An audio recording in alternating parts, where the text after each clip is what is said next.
You're listening to the Cyberwire Network, powered by N2K.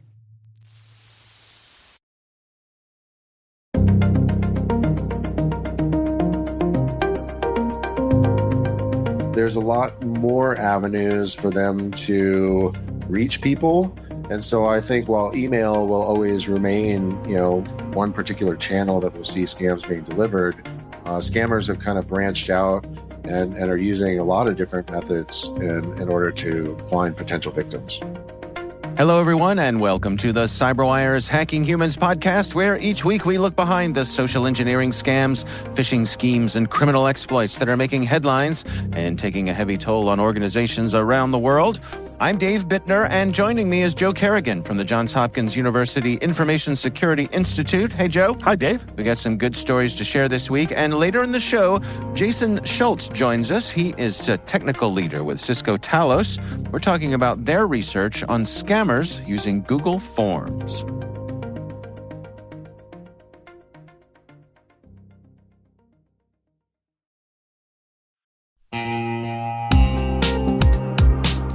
But first, a word from our sponsor, KnowBe4. Where would InfoSec professionals be without users making security mistakes? Working less than 60 hours per week, perhaps. Actually having a weekend every so often. We get it. User behavior can be a challenge. But users can also be an InfoSec professional's greatest asset once properly equipped. What do we mean by that? Well, stay with us, and in a few minutes, we'll hear from our sponsors at KnowBe4 on that very question.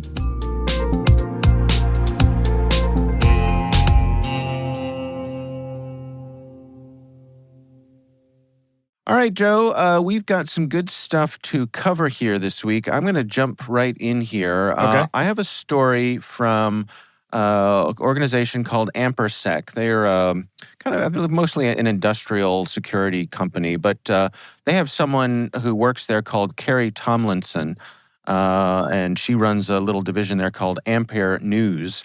And she does some really interesting work, kind of runs her own little news division there as part of the company. And she recently published a story about some deepfake romance scams.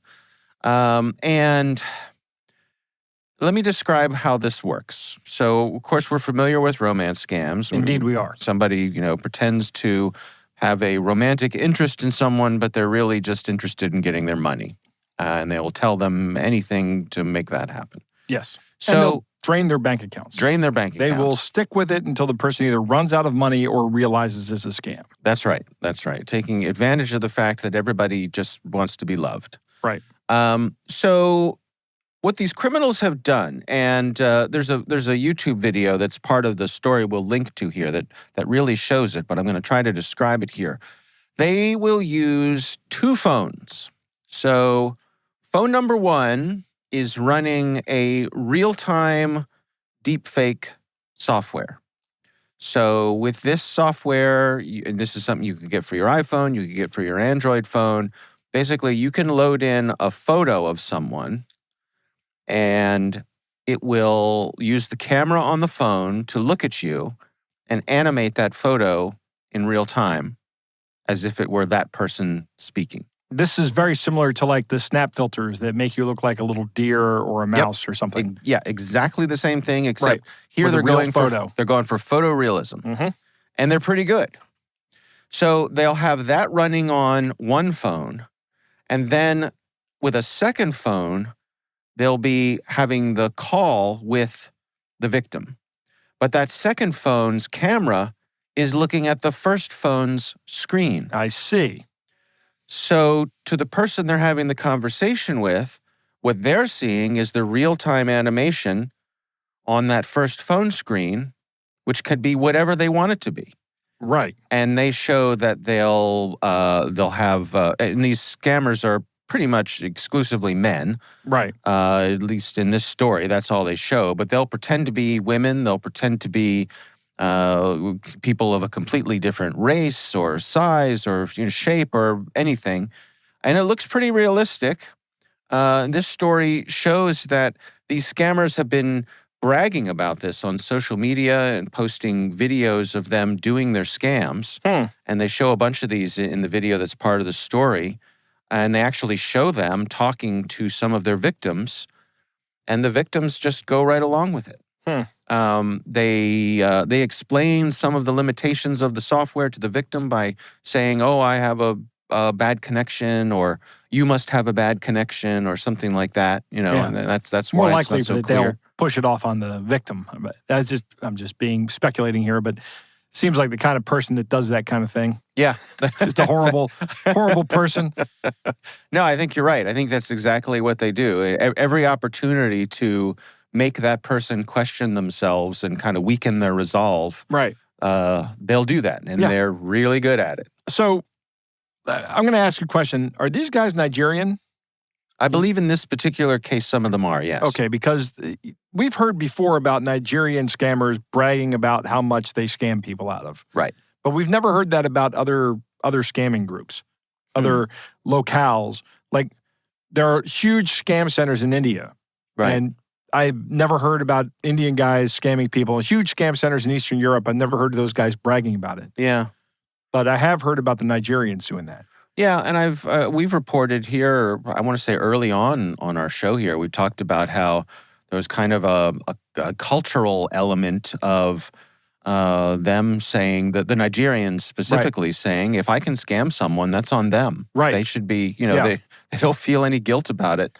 I will say this about the Nigerian government. They strongly disagree with that sentiment. That's right. That's right. They are not happy about this. No, if you're the leaders of Nigeria, this is not the number one thing you want. Your tourism board to have to talk about. Right. When people think of your country, you don't want the first thing they think of to be scammers. Right. Right. And these guys are trying to represent. They're the largest, the most populous country in Africa. Mm-hmm. They're coming. They're a developing nation. They're coming into the world as an economic power. Yeah. And they want not this. Yeah. Not this. Yeah.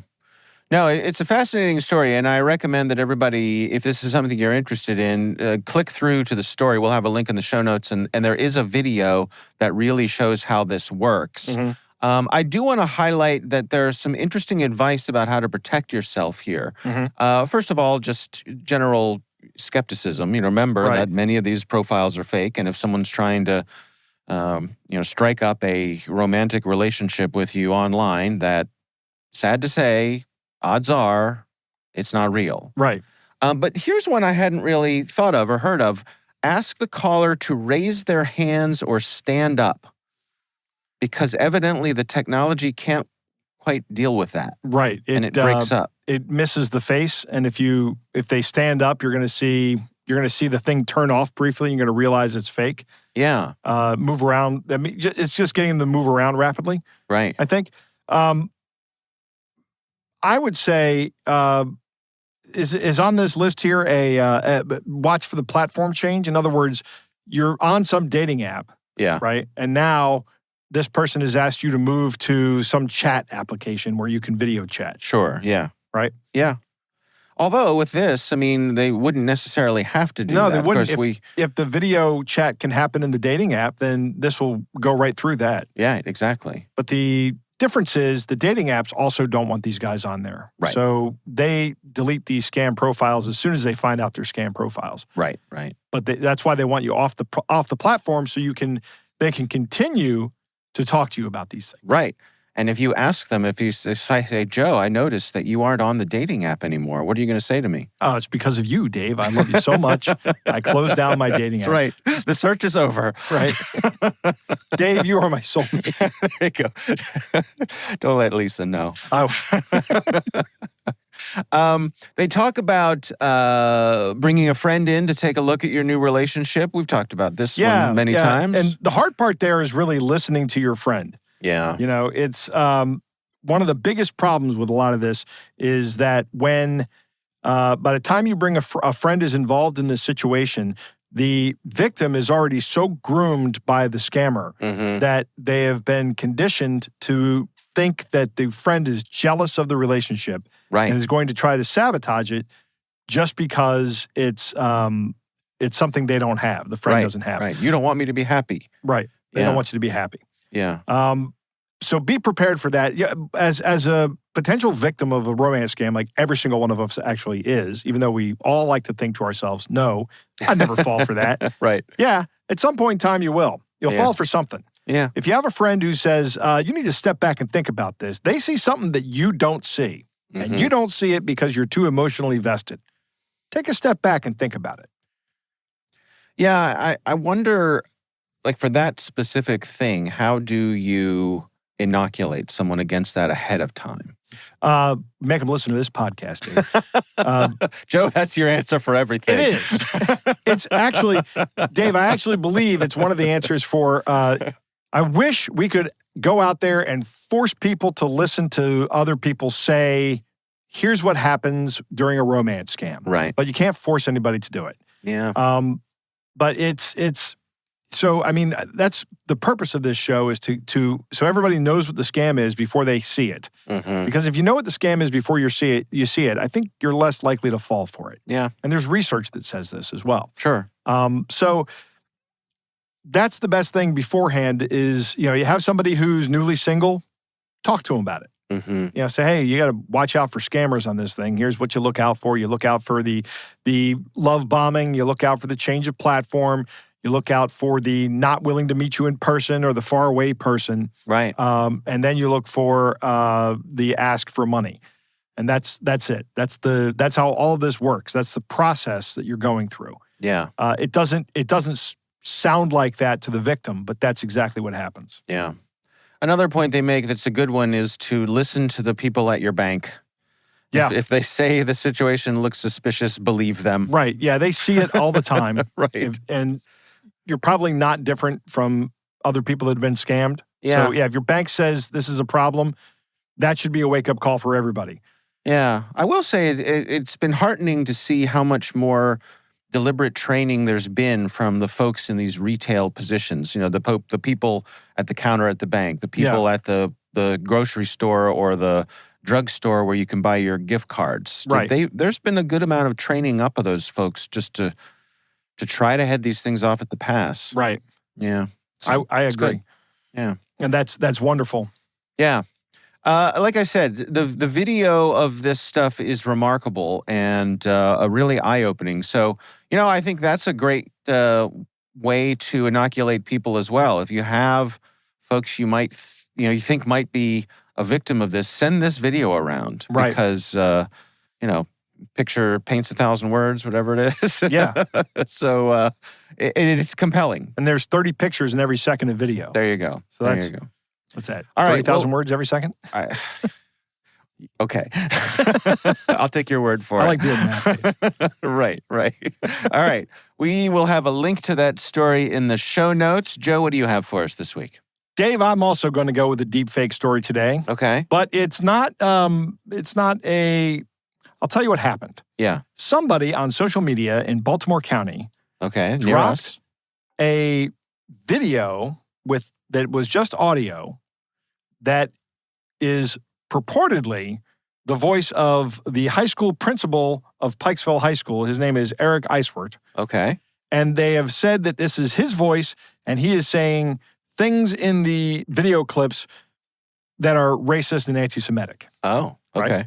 Yeah. Have you heard this story? No, I have not. No. Okay.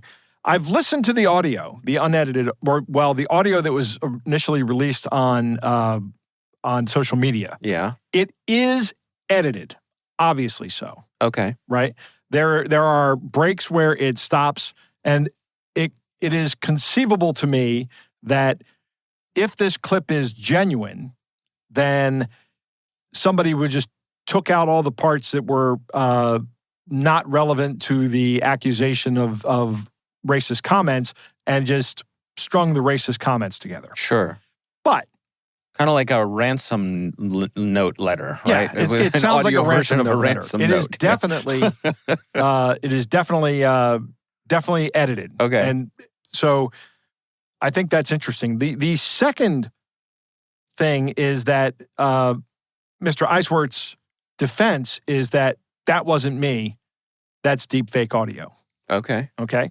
That's his defense. Now, Baltimore County Schools is investigating this. But that didn't stop the news from going all over the place about it, right? Some people even showing up at the principal's house, Ugh. knocking on his door to ask him questions. News people, you News mean? people, Yeah. yeah. Okay. So WJZ reached out to an expert. His name is Hanif Farid. He's a professor at UC Berkeley. Okay. Now, I don't know why WJZ would reach out to UC Berkeley when they have an institution like Hopkins so close. It's your unbiased opinion, That's Joe? my unbiased opinion. Okay, fair They're enough. close. We do have a media response department. Duly noted. I did an interview yesterday. Okay. And he says, I don't think you can say that this is an authentic recording. And he's not saying it's fake, but he wants to be very careful with his wording in this. And he says, I don't think you can say it's real. And I think before we say it's real, you have to think about this. You have to do this investigation that Baltimore City Schools is doing. Right. Right? Because he's talking to somebody. But I took a look around social media today, and in particular TikTok. I don't have a TikTok account, but I just Googled it, and it led me to a couple of TikTok videos. There are people just absolutely buying in on this. Yeah. And I don't know if this is real or not, but the news media has already showed up to his house.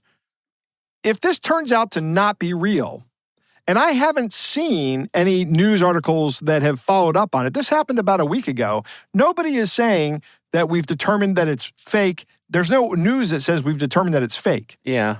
Or that they've confirmed that it's real. So, I wonder about the ethical implications of just showing up on some guy's doorstep to talk to him about something where he has a pretty modern and reasonable defense about something. Because it's entirely possible that this media is synthetic. Sure. I think it needs to be analyzed, but even if you analyze it, the fact that the media has got a hiss behind it, I mean, there could have been a bunch of different production values that went into this to cover up the artifacts, but maybe the artifacts are still there. I'd like to see it get analyzed. Well, I think more interesting or as interesting is just the reality that this is where we are. Right. Right. And I think as we head into this political season, as a friend of mine used to call it, silly season. Yes. I'll keep calling it that, Dave. Silly season. We're just going to see more of this. And so you have the two sides of it. You can have anybody who says anything horrible, somebody gets caught on a hot mic saying something horrible, they'll be able to attempt the defense of saying, it must have been a deep fake. Right. I never said that. Yep. There was a deep fake used in one of the recent primaries. Yeah, New Hampshire. New Hampshire, where President it was Biden. a tape of Biden calling people up going, don't bother showing up at the polls. Right. I've already won, or something like that. Right. I don't know. Yeah. But, like I say, defense for that is never trust any information on an inbound call. I detest when I get political telephone calls. You, Joe. And the only thing I detest more than that is when I walk into the voting place and there's people there trying to sway my vote before I vote. Yeah. I hate that. I know. It's like, I haven't made up my mind on who I'm going to vote for. Who should I vote for? Random person on the street? Oh, look, there's a sign. My mind is made up. Yeah. Right. Yeah, I'll say one of the ones that rubs me the wrong way are sign waivers. The people when the politicians stand by the side of the road and distract traffic by waving signs with their names on them. Yes. I sadly think the only way that's going to change is if somebody gets run over. Right. And maybe the politician. That's what I mean. Yeah. Okay. Like that's the only way it's going to be, stopped. Because I don't know, they have evidence that it works, or at least they believe it does. Yeah. I don't know. But back to this thing about I saw a guy holding up his name on a sign, waving at me one time, and I wound up voting for him because that changed my mind. No, that never happened. Right, but it's just, I think it's like an awareness kind of thing. I think what happens is if there's a particular position that you haven't really thought much about, you're more likely to hit the button, or lots of people are more likely to hit the button for the name they've just seen more times. Yeah, that's probably true. That's what they're doing. They're just trying to get that name in front of you, and can't blame them for that. But I think it's dangerous. One of the good things about living in Maryland is we don't have to worry about the primary process. Yeah. because by the time Maryland votes in the primaries, the election's already been decided. Yeah. So, I Kinda mean, true. it's Yeah. I guess it depends. Yeah. Certainly on certain levels, that's true. right. So, I mean, where do we end up with this? Is it, there's been talk about chains of custody for things like Right. video and audio. And this video just showed up on social media. Right. So there is no provenance on this. Correct. What we're talking about is provenance. How long, who had this? Now, you're talking about the hot mic. Usually that's like a newscaster sitting in a room Yeah. and, they just so happen to be recording. Right. And then they catch somebody on a hot mic. That's good provenance. Right. But this is not good provenance. No. So, do we dismiss it? I think we do the investigation. Yeah. We ask the because he's talking to somebody in the room. He names somebody. Right. So we interview that person, see if we can get any information out of that person, see if the stories add up. Right. And then we run. If we, I say it's really simple to run a classifier on it and see if it comes up as fake. If it comes up as fake, definitely fake, you dismiss it. We're done. Yeah. Right. But if it doesn't come up as fake, then you're still going to have to do the investigation, because I can think of a number of ways that you can take a synthetic video or synthetic audio, modify it so it comes out sounding like an audio analog audio, Sure. and then putting it out on social media. Yeah. I guess the bottom line here is you just can't take things at face value. No, you cannot take things at face value. That's Yeah. right. Yeah. All right. Well, we will have links to this story in the show notes. And of course, we would love to hear from you. If there's something you'd like us to cover on the show, you can email us. It's hackinghumans@n2k.com. Joe, it is time to move on to our catch of the day.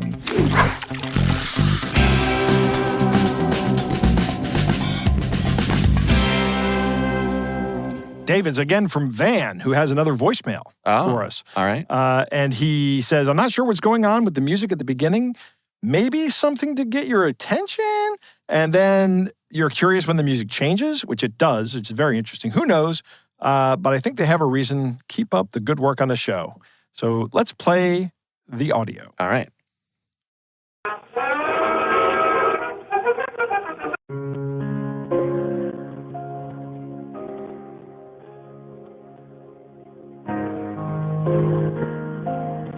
I want to take a nap. Yeah. Me too. I would have hung up by now. Right. Would it? This call is to authorize the payment of $1,499 for the recent order of Apple MacBook Pro on your Amazon account. If you do not authorize this payment, please press 1 to speak to our customer support representative. There it is. Right. Okay. So if you press 1, you get put through to a scammer. Right. I get these calls. I've gotten these calls one time. Yeah. And I push 1 and I just start asking questions like, tell me how this scam works. And man, that makes those guys angry. Yeah, I bet. And, I should probably just hang up. Like you said, halfway through, I'd have hung up by now. Right. But I can't help myself, Dave. I just have to do it. It's all right. I mean, what do you think the music is about? It starts out with like an old-timey cartoon. Yeah, like a 1930s cartoon. Like as soon as I do that, as soon as I hear that, I see a cow dancing with his arms, right, with those elbows. rubber hose limbs that Right. they used to have, Exactly. with exclamation points coming out of his head. Yeah, and then it changes to the sleepy time music. Like huh? spa music. Like Yeah. I'm about to, I don't know, get a cucumber facial or something. That silly cucumber on the eyes. I guess treatment. it's to lull you into relaxation, or Yeah. I don't know. And That's then weird. to panic you with the, hey, we've just noticed a big purchase on your Amazon account. Right. Van also writes in with some follow-up on his last voicemail about the Spectrum offer. Okay. He says he's not a Spectrum customer, but it's likely that the phone number where he received that voicemail has been on a Spectrum support ticket in the past. Okay. So maybe. Yeah. Maybe he's under an area that Spectrum serves. Right. Could be part of a data breach. Who knows? Yeah. Yeah. All right. Well, thank you, Van, for sending that in. And of course, again, we'd love to hear from you. Our email is hackinghumans@n2k.com. We were talking about making users into an asset for security professionals. Simply put, users want to do the right thing. They're often just lacking the knowledge to do so. That's one of the reasons KnowBe4 has released Security Coach, a real-time security coaching tool that takes alerts from your existing security stack and sends immediate coaching to users who've taken risky actions. For example, imagine a user has visited a high-risk website or tried to open a document containing malware. Existing security tools will likely block that action, but the user might not understand why. Security Coach analyzes these alerts and provides users with relevant security tips via email or Slack, coaching them on why the action they just took was risky. Help users learn from their mistakes and strengthen your organization's security culture with Security Coach. Learn more about Security Coach at knowbe4.com/securitycoach. That's knowbe4.com/securitycoach.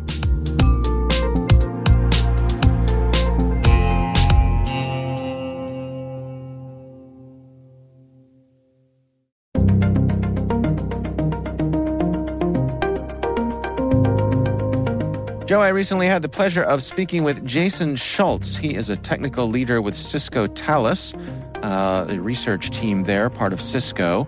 And our conversation centers on some of their research on scammers who are making use of Google Forms. Here's my conversation with Jason Schultz. Well, I do a lot of work on the anti-spam side of things. Originally, when I joined Cisco, I was managing the Spam Cop product. And doing customer support for that as well. I still do a lot of work on the anti-spam side. I maintain a lot of our spam traps and things. So I routinely go out and sign up for mailing lists and put email addresses out there just to see kind of what comes in. And this came in and it looked slightly like a form type message. And it caught my eye just because it was different than some of the form spam that we normally see. So you're the guy taking one for the team by signing up for everything, right? Yeah, I have no spam filters on my incoming email, so I get a lot of email. Wow. Well, let's talk about this specifically. Can you walk us through exactly what the bad guys are up to here? Yeah, certainly. So, one of the ways that anti-spam companies, identify bad messages is sometimes by the path that the message takes. So if you have a mail server that's known to be sending a lot of spam, it will end up on a block list fairly quickly, and you won't be talking to it or receiving mail from it. And so spammers are aware of this. And so they're constantly looking for ways that they can either blend in with legitimate traffic or even hijack the reputation of a legitimate sender. And in this case, the spammers are using Google Forms to take advantage of Google's own email infrastructure for doing the outbound sending. Well, can we talk about some of the specifics here? I mean, what's the functionality within Forms that enables this? Right. So in this case, the spammers are creating a form, and then when you actually go to the settings for the form, you can make the form a quiz or a questionnaire. And then there's some other settings that are important for this to work. Releasing the grades, if it's a quiz, you're going to release the grades. There's two options. One is to release the grades immediately, so you've got the answers already stored, and when somebody enters their answers, you can give them their scores right away. Or you can release the grades later after a teacher or professor has reviewed the answers and graded them, probably for more like written responses and things, I would think. So they set it up for later after manual review. And what this does is this turns on the collection of the email address. So when someone fills out the form, they also have a form field that they fill out for their email address as well. And so then what happens is when the form is generated, You can either send out the form to the various people who are going to be taking the quiz, or you can actually get a link to go to the form yourself. That's what the spammer is doing in this case. They're going to this form that they've set up, and then they're filling out the form using the email address field of the intended recipient of the spam, of the victim. Hmm. And then when they do this, they end up on a screen in Google Forms that shows you all the different responses to your quiz, and you can then release the grades. And when you do that, you have the option to customize the message. And so by releasing the grades, that forces Google Forms to then send an email to the victim who of course did not fill out the form. This was done on behalf of the spammer, but they end up getting the email. And at the beginning of the subject line, you'll see that score released text, which is put there automatically by Google. And so the notion here is that because this email is coming from Google, it's likely to make it through standard spam filters? Right. Part of the problem with spam is that, spammers are constantly throwing things against the wall to see what sticks or, what makes it past the filters. And by using Google's own email infrastructure, they go a long way. You can't necessarily block all Google Forms if you're, doing processing a lot of email. So in a way, they're kind of blending in with all these legitimate forms traffic. And so it becomes very, very difficult to block unless you already know something about the content that they're going to be sending. In this case, these messages came to some of our spam traps, and the content, made it into our automated systems, which block that very, very quickly. But it's one of those things where they can keep sending stuff until it gets through. And so it's a bit of a game of whack-a-mole, if you will. To what degree do you suppose that they're using automation on their side? Well, there's certainly a fair bit of automation. If you look at the Final Scam website, I mean, the attention to detail that they put into there, you first have to, go to the website, and it asks you if you want to, log in, and they've pre-filled in a username and password so that you can just go ahead and log in. And then you go in and, there's a chat window with different supposed users who are, talking about their winnings or the Bitcoin that they've been able to cash in, right? Of course, if you watch for long enough, you'll see the same messages kind of repeating over and over. And you can actually, they set it up so you can even comment in there if you wanted to. But of course, you're commenting basically to yourself because that's not going out in any sort of a chat room that's visible to anybody else. Then when you go in, they actually direct you, if you want to claim your Bitcoin, they direct you to a chat room where they actually have is supposedly an agent who's chatting with you. Now this is also automated. You get the three dots as if they're typing, and then a message comes out. So they've gone to a lot of detail just to try to convince you that you're actually chatting with a real support agent. They don't give you much in the way of customize your response or customize your questions. So they've kind of thought that through.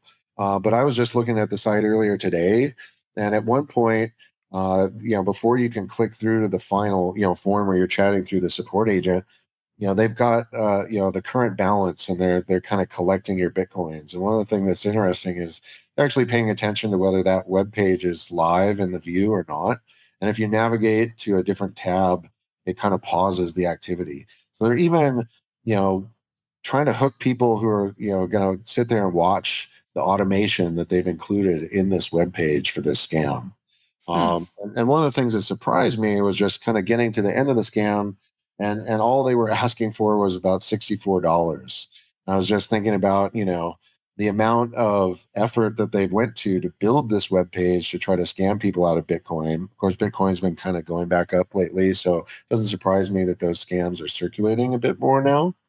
But it definitely surprised me just in terms of the effort and the final website that they direct you to, as well as since then I've seen them branch out into other types of Google Forms spam. They've also been abusing Atlassian, Jira. I'm kind of tracking these guys a bit behind the scenes, these guys who are behind this particular scam. And they branched out to a couple of different services that offer kind of similar things to Google Forms, products where you can send transactional email, but then they're including links in those emails and hoping that people click there and go to the final scam website. It's interesting from my own personal experience. I honestly don't think that much about spam, but as you and I are talking, I suppose that in large part that's because folks like you and your colleagues are out there making sure that most of it doesn't get in front of me. Yeah, we definitely work hard to try to make that the case. One of the other things I feel that's driving it is, people spend a lot more time on various social media now, Discord, Facebook, Instagram, Telegram, you name it. So there's a lot more avenues for them to reach people. And so I think while email will always remain, one particular channel that will see scams being delivered, scammers have kind of branched out and are using a lot of different methods in order to find potential victims. What are your recommendations then for folks to best protect themselves here? Right. So, there's a couple things. One, if you get a message from Google Forms, you should probably, and it's talking about Bitcoin. I mean, this just seems like what would Google Forms have to do with an account that you had Bitcoin stored? So that's kind of the first red flag to me. But then when you go there, they're telling you, oh, you haven't logged in for a while. You have a Bitcoin that you can cash out. That's worth, $45,000. This sounds too good to be true. And when things sound too good to be true, they often are. So, using a bit of common sense in terms of the email that you receive. And then, of course, not necessarily clicking on links that are sent to you unsolicited. Right. And this is especially important when you're dealing with things like messages that might come from a bank or some other website where you have an account. You would want to navigate to these websites independently of the email you got and log in just on your own. And, if there's something you need to do or some message in there, then that's where you will see it. So, be extremely wary of anything that's sent to you through email or even unsolicited through social media.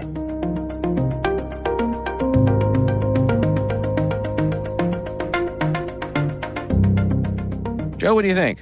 I like his method here. Yeah. Go out and sign up for a bunch of accounts and get a bunch of email accounts, and then turn off all the spam filters and see what you get. Right. Gives you an idea what's going on. It's like slathering yourself with honey and going out in a forest full of bears. Right. Let's count how many bears there are right here. Okay. Oh, there's one. Yeah, I think you only get to one. He's getting closer. Yeah. Right. Spammers know the lay of the land here. Yeah. And they're not dumb. They know what they're doing, and they know that there are spam filters out there that do this analysis, and they're going to try to get around any of that classification that they can. Right. So that's why they're using Google Forms. It's a great way to do that. Yeah. And this is a very convoluted use of something that Google developed to make what I think is testing students easier, where they create a quiz, and then you go in and you fill out the quiz, and then you click submit, and then they can look at the results and say, send an email. Right. This sounds like it might be labor intensive, but I'll bet this can be automated very quickly. And you and Jason touched on that. Yeah. I'm thinking this is automated. I would think so. I think Google would have some kind of API or something. Yeah. I don't know. Interesting. Yeah. Why they would do an API to let people fill out forms, though, is kind of weird. Or maybe they're just making calls to the form. Yeah, who knows? Resubmitting it. It could be. What's interesting is that unless you can't really block all the forms, right? Everything from Google Forms. Mm-hmm. Or maybe you can if you have a business policy that says we're never going to use Google Forms and not allow our people to use Google Forms. Right. Unlikely business policy. Right. Right. But unless you know the text, you probably can't get it. You can't block it. Yeah. And if your spam filters do somehow manage to stop this, they do realize this is a spam email, these guys can just change how they're doing it so it comes through. Right. They have all the time in the world. I like this story. At the end of the scam, you get a message that says, to collect your Bitcoin, go here. Right? Ooh, I'm going to get some Bitcoin. And then Right. you're waiting for them as if you were talking to a real person. Mhm. You're waiting for a scammer. Yeah. Right? I don't know. I find that a little insulting, Dave. If you're going to scam me, be on the phone for me. Or be on... You want a scammer with a good sense of punctuality. Right. I want the personal attention from You the want scammer. a scammer who respects your time. Right, If they're going to exactly. take your money, the least they could do is respect your time. And I understand. Be a real person on the other end. Yeah. You know, Okay. I mean, don't be like the AT&T customer service or Verizon customer service. Where I have to press 1 to get. Don't do that. You're a scammer.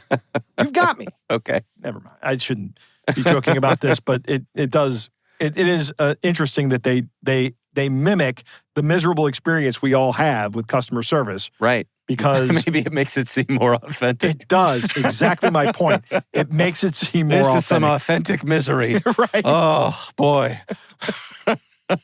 You know, it's like that thing. If it's too good to be true, it probably is. Right. And this is terrible. Right. Yeah. This isn't too good to be true. Right. Yeah.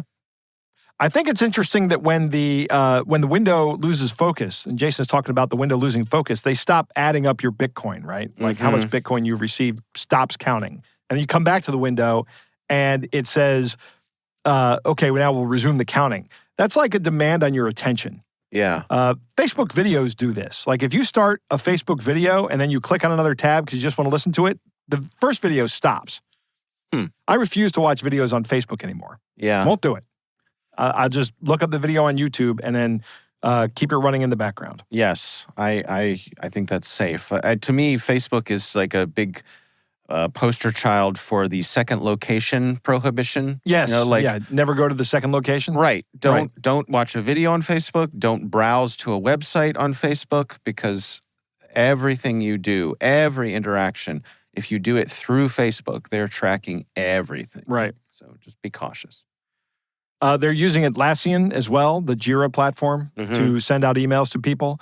Anything that sends emails has the potential to be abused this way. Like we talk frequently about the PayPal emails. Right. These are legitimate emails from PayPal that scammers are using under the 1 month free services, and they're sending out invoices hoping that they get paid. Yeah. And Atlassian is trying to automate the process of Jira, which is a software development management tool, to get emails, to send emails, but that goes right through spam filters or has a higher chance of going through spam filters. Right. They're also looking to now exploit social media apps. They're just going through WhatsApp, Facebook, Twitter. They're just hitting you, or X, I guess we say now. I say X-Twitter. X-Twitter? Yeah. Because you're an X-Twitter user? Yeah, and I think it's X is just a terrible name. So, and X-Twitter, because the other thing you can say is the platform formerly known as Twitter. So that's it's just shorter to say X-Twitter. That's what we used to say about Prince. Exactly. Exactly.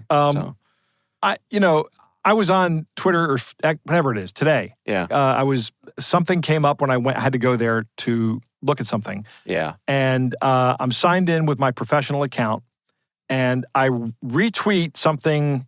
I think I retweeted the tweet about last week's show that our team put out, because every week I send a plug out, and our media person, Megan, puts it up on Twitter. Okay. So I retweeted that, and it goes, well, let's validate you're not a bot. I'm like, what? Huh. How I don't interact with this platform enough for you to think I'm a bot. Right.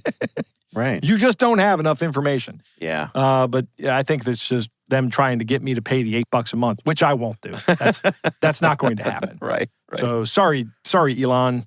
You're not getting $8 out of me. No social media company is ever going to get a dime out of me. Okay. Period. There you go. Grumpy old Joe again. Your best defense, be suspicious. Always go to the website directly of any of these companies, especially if it's a financial company or your email company. Right. They should not be sending you links to external services like this. Yeah. Like if my bank sent me a link, legitimately sent me a link and said, go fill out this Google form, I think I'd go close my accounts. I'd be like, well, no, they don't take security very seriously here. I don't think my bank would do that, but who knows? All right. Well, again, our thanks to Jason Schultz from Cisco Talos for joining us. We do appreciate him taking the time.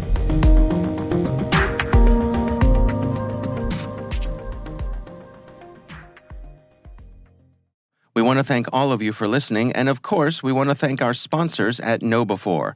They are experts in helping users do the right thing through new school security awareness training.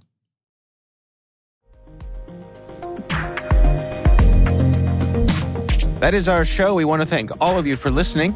A quick reminder that N2K Strategic Workforce Intelligence optimizes the value of your biggest investment, your people. We make you smarter about your team while making your team smarter. Learn more at n2k.com. This episode was produced by Liz Stokes. Our mixer is Elliot Peltzman. Our executive producers are Jennifer Iben and Brandon Karpf. Our executive editor is Peter Kilpe. I'm Dave Bittner. And I'm Joe Kerrigan. Thanks for listening.